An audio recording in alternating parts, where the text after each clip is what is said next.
Hello WhatsApp, কি অবস্থা সবার? আশা করি সবাই ভালো আছো। Welcome to my channel. আসলাম তোমাদের জন্য আরও একটি হোয়াটসঅ্যাপ ভিডিও। আজকে আমরা শিখবো কীভাবে সেন্ট্রাল ক্যারেক্টার ভালো করে একদম পারফেক্টলি ইউজ করবা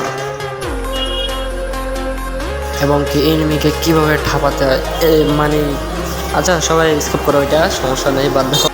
সো আর বেশি পটাপট না করে শুরু করা যাক আজকের এই awesome video. Let's go. So আজকে আমরা নামবো ক্লক টাওয়ারে, দেখা যাক কয়টা এনিমি মারতে পারি এবং কি। তো টাইটেল সামনে থেকে অলরেডি ভিজে গেছো তোমরা, কি নিয়ে আসছি আজকে আমরা ল্যান্ড করবো এখন ক্লক টাওয়ার ল্যান্ড করে এখন আমরা গান খুঁজবো। গান খুঁজে তো একটা গান পেয়েছি। গানটা এখন সেন্টিনিওকে একটা মেরে ইনমেকটা এসছে, ইনমেকে এইভাবে মেরে ফেলবো না মানে